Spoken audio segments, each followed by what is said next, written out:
Please welcome the 46th President of the United States, Joe Biden, and the Vice President of the United States, Kamala Harris, accompanied by Secretary of Labor, Marty Walsh, and Iron Workers Local 5 Apprentice, Carnita Jordan.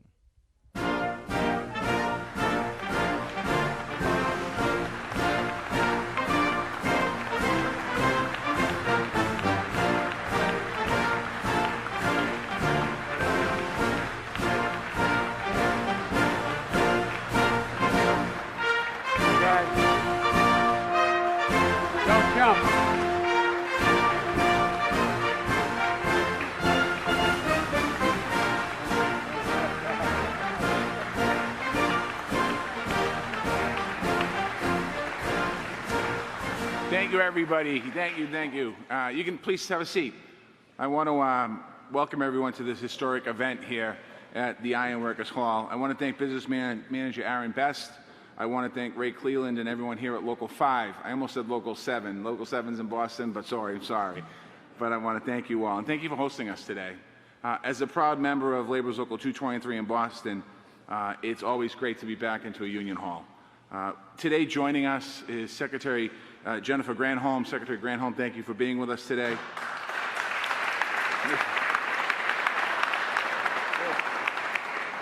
Deputy Defense Secretary Kathleen Hicks, thank you for being with us today. We have a couple members of Congress and also local elected officials. I want to thank you for being with us today. And of course, the President of the United States of America, President Biden, and Vice President Harris, thank you for being with us today.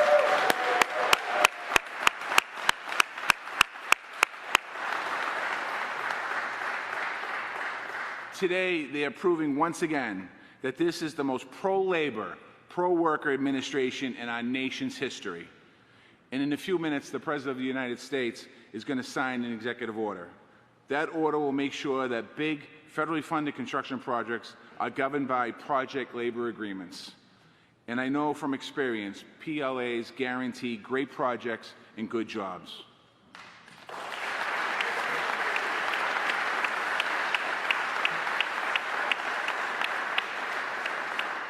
When I led the building trades in Boston, I had the honor of negotiating project labor agreements for 35,000 workers. And when I was mayor of Boston, I saw those project labor agreements bring opportunity, equity, and resiliency to our city. PLAs are powerful tools. They protect taxpayers' investments, bringing projects in on time and on budget. They guarantee high-quality results built by the most highly skilled workers in the country, union workers.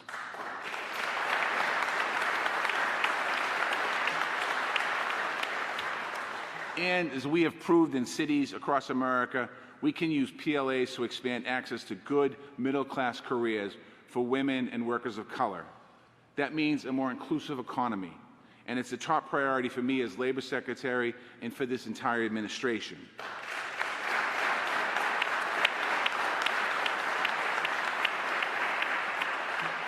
The bottom line, quite honestly, is between this executive order and the bipartisan infrastructure law, the President has provided us all with the opportunity to create millions of good-paying jobs, union jobs, and construction projects built with federal dollars. And this is a historic win for working people all across this country. Now, I have the honor, the incredible honor, of turning this podium over to a champion of working people all across this country. She is fighting every single day for the rights of workers to be able to join a union, to be paid what they deserve, and get the care and the health care and the family care that their families need. Sisters and brothers, please join me in welcoming the Vice President of the United States of America, Kamala Harris.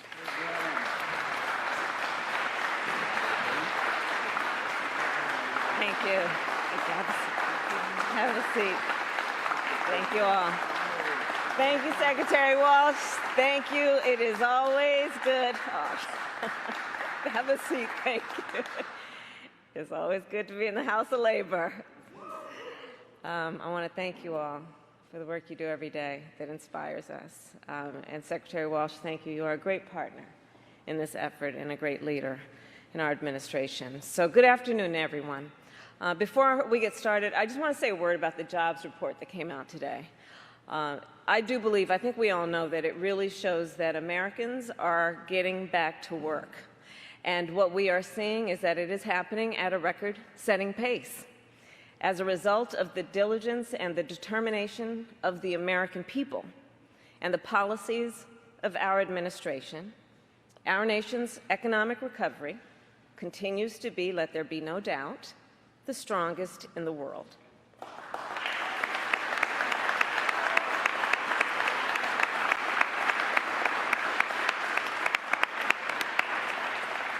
And again, I want to thank Marty Walsh for his introduction and the work you do every day. So it is good to be back also in Prince George's County.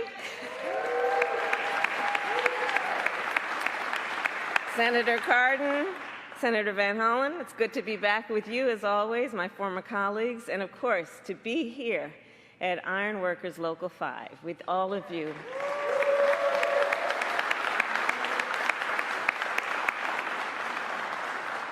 And I know we're all waiting to hear in a moment from one of the greatest friends of union labor workers, President Joe Biden. So I just have a few comments to make. All of the workers gathered here know that our administration will always stand in solidarity with you and with organized labor. It comes from our heart, it comes from our soul. We are unequivocal and clear about the importance of that relationship, not only to us and our administration, but to our country and the working men and women of America. Because we know union workers built our nation.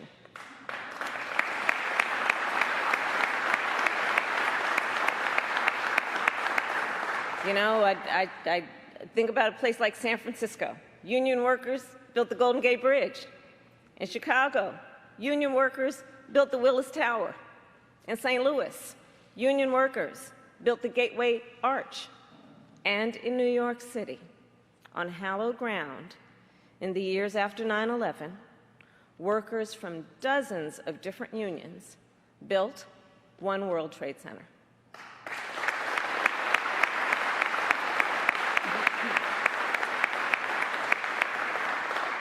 And so the point there being, when our nation needs something to be built right, and those things that, by the way, are recognized throughout the world as the epitome of carpentry, of building, of what we do in terms of the skills that those workers apply, we receive worldwide recognition. So when the United States needs something to be built right, we turn to union workers. And the reason for that is also clear. Union workers are committed workers, productive workers, efficient workers, skilled workers. They are well trained and well prepared to get the big jobs done and to do them right, not to mention on time and on budget.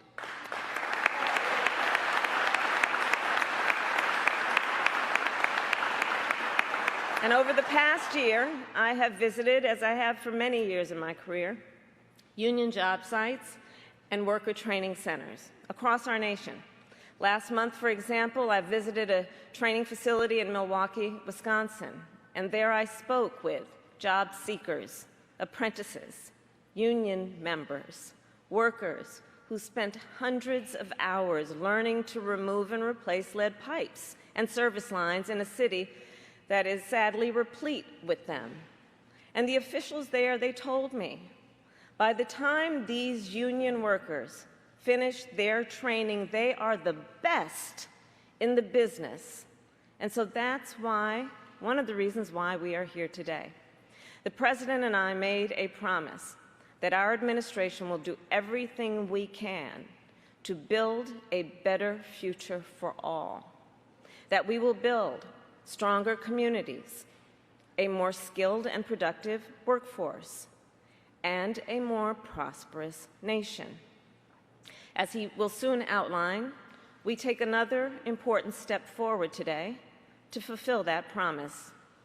And so now it is my honor to welcome Crenita Jordan, an apprentice here at Iron Workers Local 5, and a living example, a role model of what is possible when we invest in our workers. Thank you all.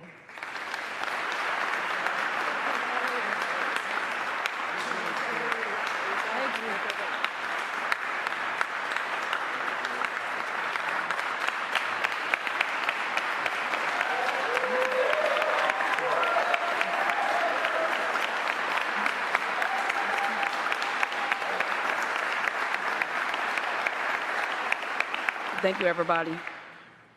First, I want to say good evening, everybody. My name is Cornita Jordan, and I'm proud to be a fourth-year union apprentice at Local 5 Ironworkers.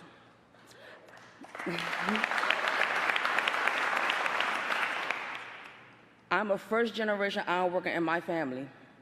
My mother is a nurse at the University of Maryland Capital Regional Medical Center here in Largo, Maryland. And my father is a union boiler maker.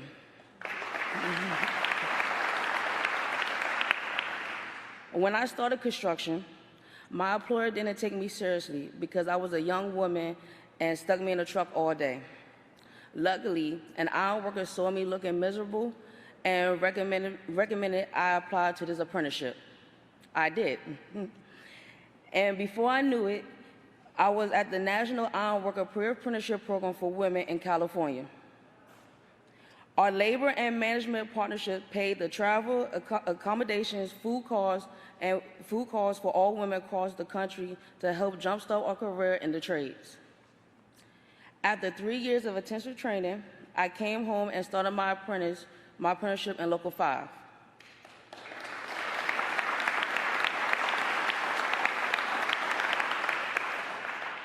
Construction is a career that allows you to self-express. You don't have to hold back your personality. And I love the honest, respectful relationship I have with my crew. I also love the feeling of the achievements. I can walk to the new terminal at Ronald Reagan National Airport and say, I built it.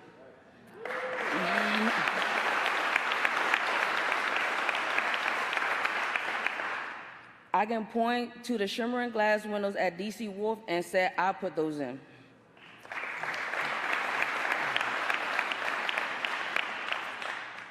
Private sector developers and contractors use project labor agreements because they want their projects built right by skilled workers and apprentices just like me. That's the goal of the executive order that the President will sign here today, to make sure the federal construction projects are completed safely, on time, and under budget. I know companies like Google, Microsoft, Toyota, and others use PLAs for their construction projects, and now the federal government would do the same. Project labor agreement also have a great record for diversity, helping bring in people like me who've been historically pushed out from the construction industry.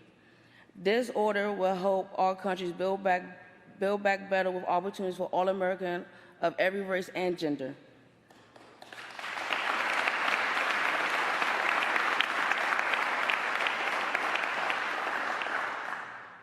I can't wait to graduate from my apprenticeship this summer and to get to work on the big projects covered by this executive order.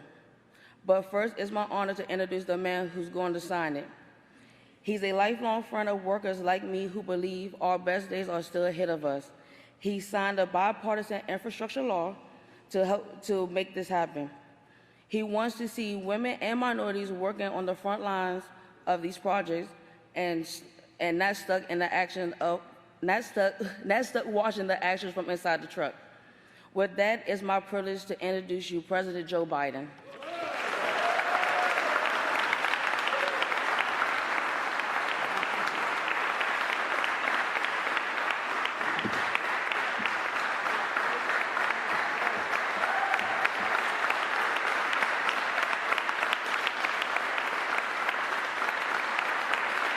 That's progress.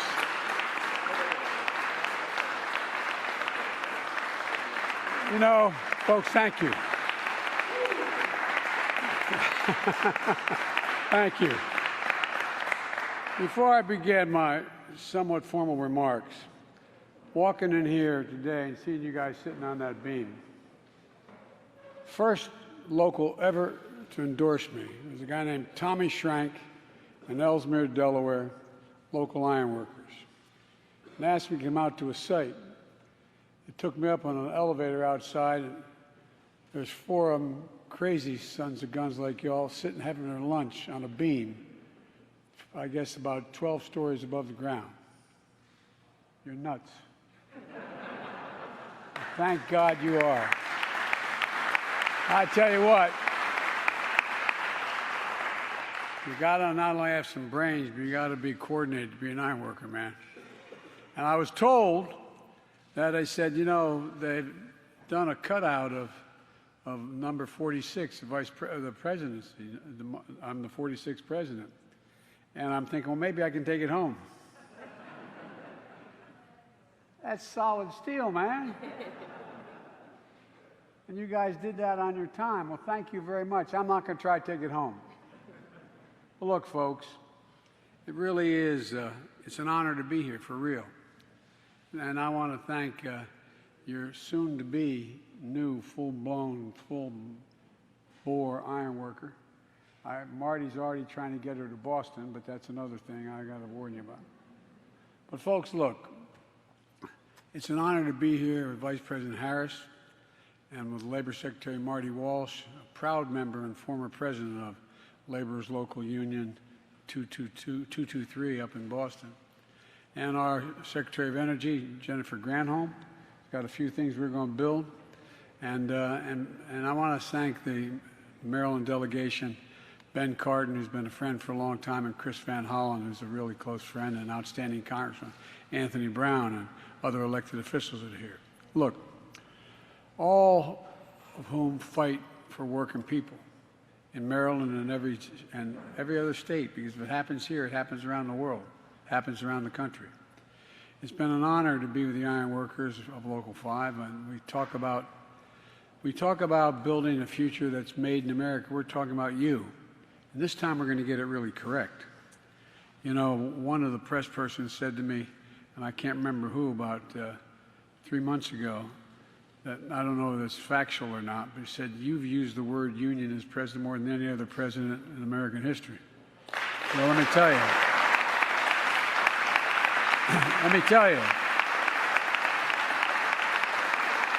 I'm not sure that's true, but I tell you what, I promised you'd have a union president, and I am, because you're the best. Now, we talk about whether, you know, Wall Street built America. They're good folks in Wall Street. They're not bad folks. They're good people all over the country. I'll tell you who built America, the middle class. And the people who built the middle class are organized labor, unions did it. That's not hyperbole. That's a fact. That's a straight fact. And the executive order I'm going to sign today is going to help ensure that we build a better America, we build it right, and we build it on time, and we build it cheaper than it would have been otherwise. You know, the executive order is making sure that federal construction projects get completed on time and under budget, saving taxpayers money, clearing construction zones quickly, and ensuring that everything the federal government signs to contract to build is built to last. You guys really genuinely are the best in the world. That's not hyperbole. It's a fact. To do that, we're using a tool that iron workers here know very well, called project labor agreements. I know you all know it, but folks who may be watching this may not fully understand it. Simply put, these agreements that contractors, subcontractors, and unions put in place before a construction site gets underway, before the construction begins. They ensure that major projects are handled by well-trained, well-prepared, highly skilled workers. And they ward off problems. They resolve disputes ahead of time, ensuring safer work sites, avoiding disruptions and work stoppages that can cause expensive delays down the line. And that makes a big difference for the American taxpayer, because when big construction projects are completed efficiently and with the highest degree of professionalism, it's good for the American taxpayer. That's not hyperbole, that's a fact. We don't talk about it, though. We don't talk about how y'all save the American taxpayers money. It's good for families who live in those communities all across the country with federal construction projects are being built as I speak. And it means that modernization of your local waterways will get done sooner, won't cost twice as much as expected. And when the next storm comes, the power will more likely stay on and homes and businesses will be better protected from flooding. It means new air traffic control towers at the local airports will be up and running more quickly, so flights are safer at the airports and more efficient. It means new housing will be built on our military bases will be of the highest quality, which these service members deserve.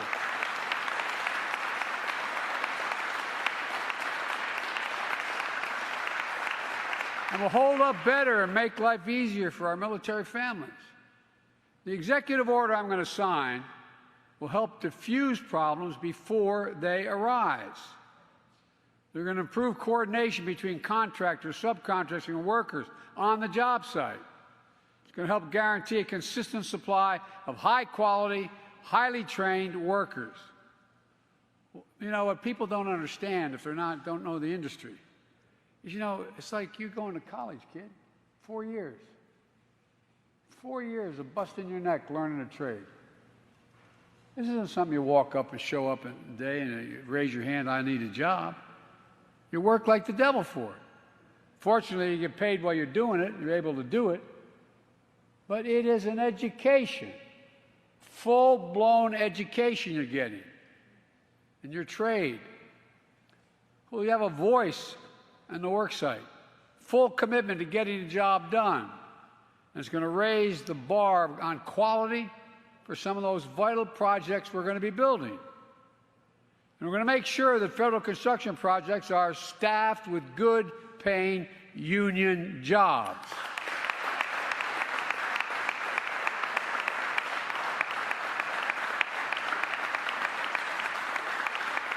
One of you actually came up to me today and said, Joe, you said you were going to do that, and you're doing it. Well, when President Obama asked me to run the Recovery Act, I made sure every single job I could get was a union job, prevailing wage. Because I've noticed when folks are getting paid a decent wage, everybody in the community does better. Everything looks better. They're jobs you can raise a family on. Or as my dad would say, they're jobs you can put your head in the pillow at night and just have a little breathing room, a little security, a little breathing room. Jobs that can't be outsourced. That's good for nearly 200,000 workers on federal construction contracts right now. It's good for everybody. I don't want to get going because I keep you here too long because you know all what I've said, and you know what I've done, and you know what we're doing, and you know what I know what you're doing. But let me close with this. A week ago, I went to Pittsburgh to tour a former steel mill. It's now a cutting-edge manufacturing research and development hub. Right before I left for the trip, I got word that a bridge collapsed. You saw it on television. It looked as bad in person as it did at the time. The bridge had been rated in poor condition, like I might add over 3,000 bridges in Pennsylvania, 45,000 across the nation. It's been rated that way for the last 10 years. When I got there, folks told me something close to a miracle had occurred.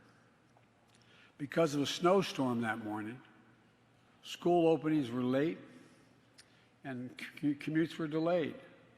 So when that bridge collapsed, and it was well over 100 feet off the almost, I don't know the exact, but probably from down to the creek that went over and the ravine, probably a couple hundred feet. When it collapsed, instead of a bus with a couple people on it being packed with school buses full of children, the people on their way to work and the bridge that is one of the busiest bridges. You know, there are more bridges in Pittsburgh than any other city in the world, the three rivers. The bridge was empty, relatively empty. Fortunately, no one was killed. But for a snowstorm, just imagine the challenges we face and the opportunities to build a better America.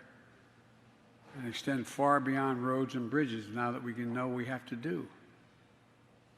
We passed that infrastructure bill. But it's not just that. Across the country right now, there are countless buildings, ports, airports, power stations, and other federal construction projects that need to be modernized and built for the future. We can't count on miracles like happened out in Pittsburgh, prevent tragedies that are waiting in plain sight. But we can count on what America's always counted on, the American worker, the hardest working, best trained workers in the world. American workers who've given just half a chance have never, ever, ever, ever, ever let their country down and gotten the job done. And that's what this day's all about, in my view. Getting the job done for the American taxpayers. Getting the job done right the first time. You know, folks, there's a law that's existed for a long time, but there's too many exceptions like this one had. And that is that Buy American. As President of the United States, I award contracts, and I'm now making it the case, and we're working, it's one of the reasons those jobs are up, is unless the product I'm purchasing for the American people was made in America and all of its component parts were made in America, we ain't buying it. We're just simply not buying it. And what's going to happen here, not a joke, it's a fact. It's not a violation of any international laws either. What we're talking about here, with three exceptions I won't bore you with, and they're highly unusual, with three exceptions, every single project that we're talking about that's paid for with federal dollars and it's a federal project, it's going to be union jobs, every single one of them.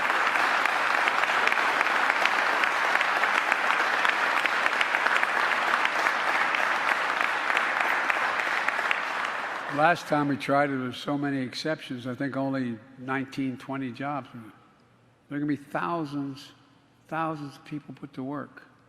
Not a joke. I mean, this is serious. And guess what? The American public is going to be safer. And it's going to be cheaper. Cheaper paying the right wage and the right trained people to begin with. Get the job done right and on time. So I'm about to walk over and sign an executive order. It's going to make that happen. And we're going to start once that order is signed. Just remember, it ain't labor, it's unions. Thank you.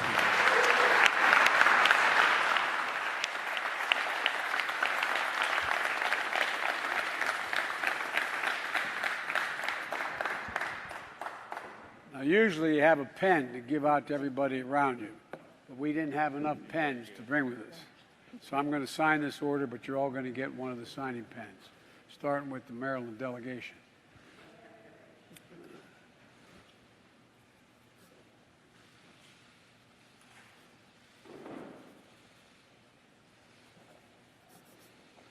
There you go.